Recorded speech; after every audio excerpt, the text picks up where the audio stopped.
आप देख रहे हैं नेटवर्क टुडे। स्वास्थ्य की बात जीपी अवस्थी के साथ देखिए हर शुक्रवार रात 8 बजे नेटवर्क टुडे में, सिर्फ यूट्यूब चैनल पर।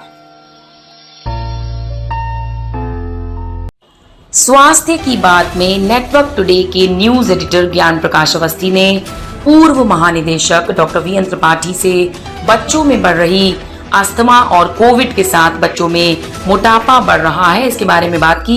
देखिए ये इंटरव्यू। मैं हूं ज्ञान प्रकाश अवस्थी और आप देख रहे हैं नेटवर्क टुडे। नेटवर्क टुडे का हमारा विशेष कार्यक्रम स्वास्थ्य की बात। स्वास्थ्य की बात में आज हम बात करेंगे बच्चों पर और बड़ों पर जो कोविड को लेकर के और जो बीमारियां आ रही हैं उसके बारे में। हमारे साथ मौजूद हैं डॉक्टर वीएन त्रिपाठी। इससे पहले हम बात करें, आपको परिचय करा देते हैं। Doctor VN Tripathi Kanpur medical college के बच्चों के डिपार्टमेंट के हेड रह चुके हैं, साथ ही वो प्रिंसिपल भी रह चुके हैं।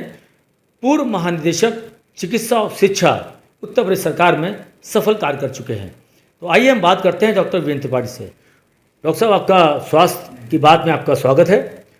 डॉक्टर साहब, मेडिकल कॉलेज में आप प्रधानाचार्य रहे हैं और बच्चों के डिपार्टमेंट के हेड भी रहे हैं।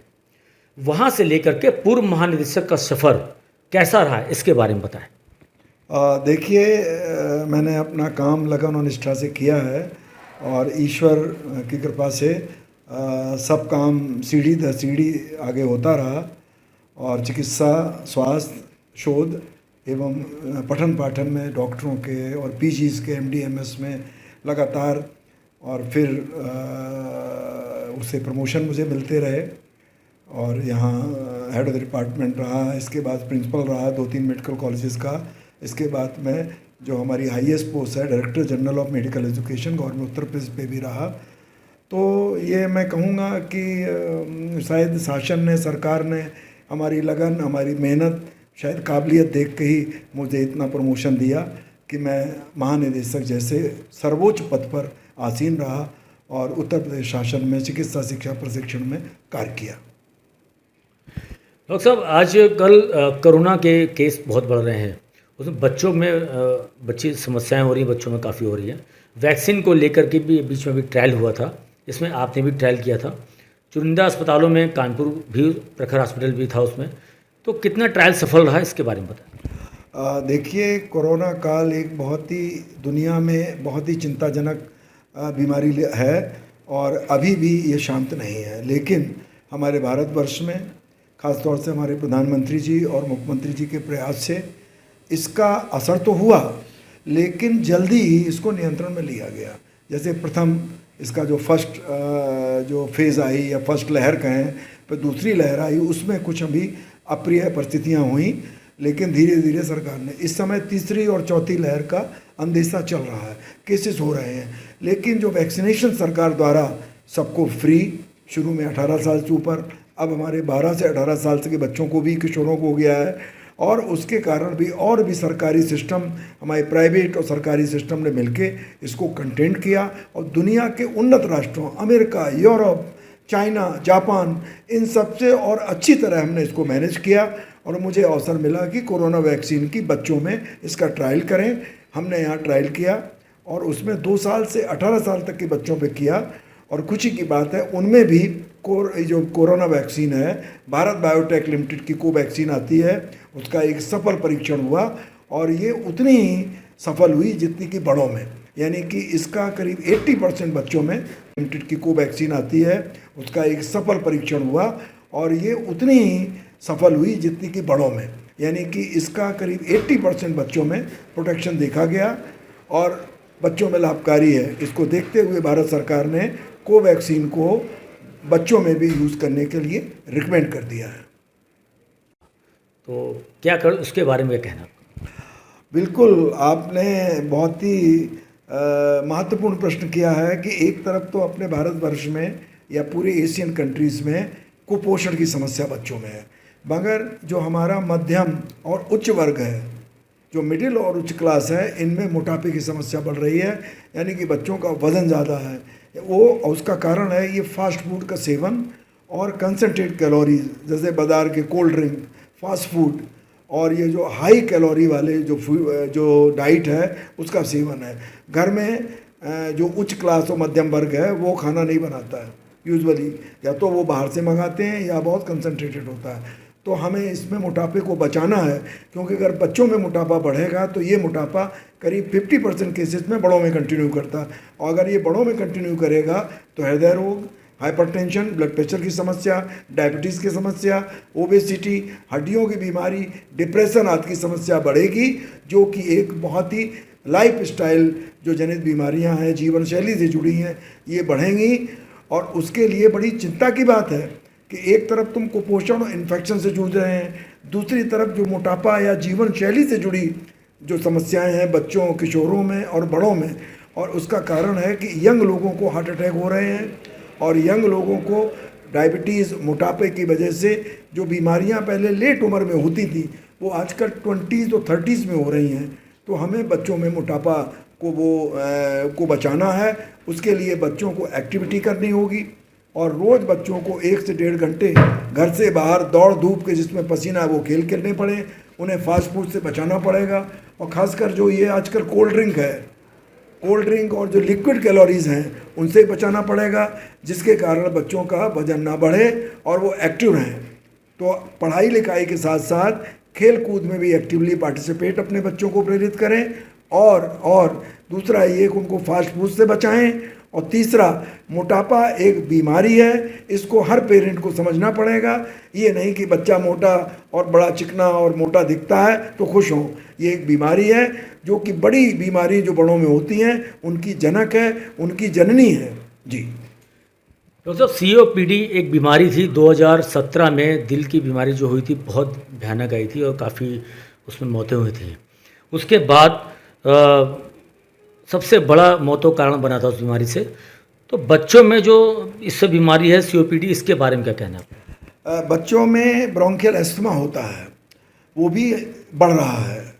बच्चों में ब्रोंकियल अस्थमा जब बढ़ता है, जैसे बार बार खांसी आना, सांस लेने में तकलीफ़ होना, बार बार जुकाम होना, छींके आना, दौड़ नहीं पाना, खेल कूद में दौड़ेगा तो खांसी आ जाएगी, बच्चा रात में सो नहीं पाया, नाइट में ज़्यादा कफ आएगा।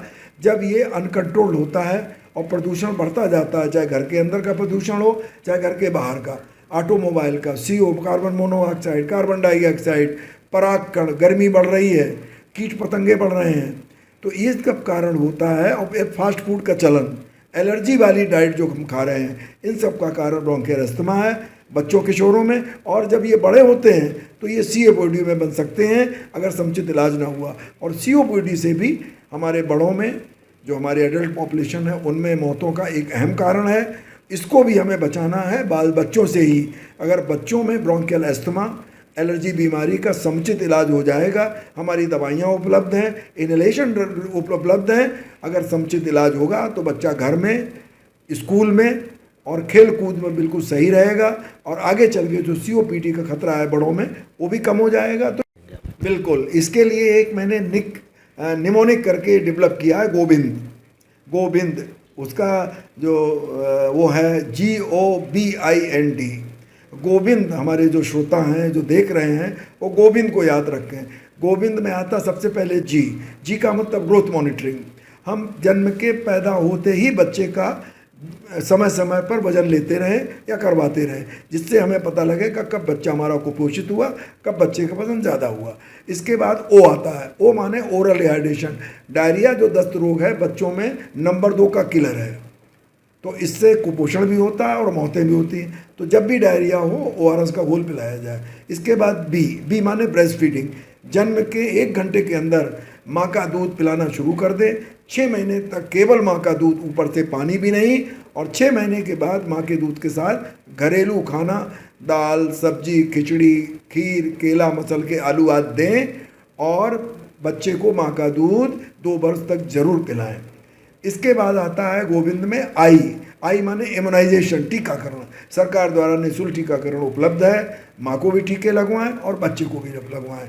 इसके बाद आता है एन माने न्यूट्रिशन। बच्चे का न्यूट्रिशन देखना है, उसको एनीमिया तो नहीं है, विटामिन A की खुराक देनी है, तो कहीं मोटापा तो नहीं है, तो प्रॉपर न्यूट्रिशन उसको देना। उसमें प्रोटीन की मात्रा और आयरन की मात्रा, विटामिन डी की मात्रा, विटामिन ए की मात्रा हमें अनुरूप रूप से देनी है। इसके बाद आता है डी। डी माने होता है कि दवाओं का समुचित प्रयोग, यानी drugs when needed advise by the doctor.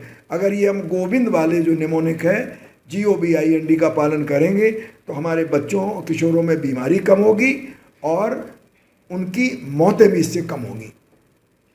चलते एक सवाल डॉक्टर साहब कि आपकी फिटनेस का राज क्या है? बढ़ती हुई उम्र में इतनी फिटनेस कैसे रखते हैं आप? फिटनेस का तो ये है कि एक फार्मूला है जो मैं भी फॉलो करता हूँ और अपने दर्शकों को भी बताता हूँ, 138।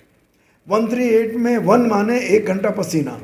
मैं अभी भी 1 से 1.5 घंटा सुबह जॉगिंग करता हूँ, योगासन करता हूँ, प्राणायाम करता हूँ और पसीने वाला खेल वगैरह खेलते हैं।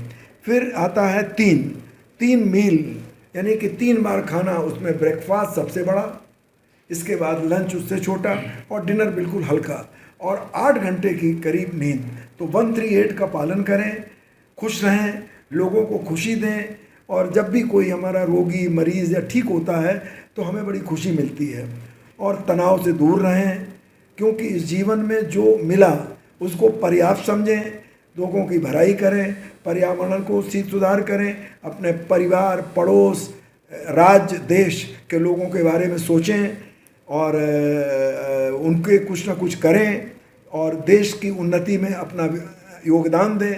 और मेरे ख्याल से यही है कि सब पालन करें, बाकी भगवान पे छोड़ दें। डॉक्टर साहब बहुत बहुत धन्यवाद आपका स्वास्थ्य की बात में कार्यक्रम में आप बात करने के लिए। तो ये थे डॉक्टर वीएन त्रिपाठी, जैसा कि आपने सुना और उन्होंने आपको बताया। अब अगले शुक्रवार को फिर किसी डॉक्टर के साथ मुलाकात होगी। तब तक के लिए मुझे याद दे, नमस्कार। स्वास्थ्य की बात GP अवस्थी के साथ देखिए हर शुक्रवार रात 8 बजे नेटवर्क टुडे में, सिर्फ YouTube चैनल पर।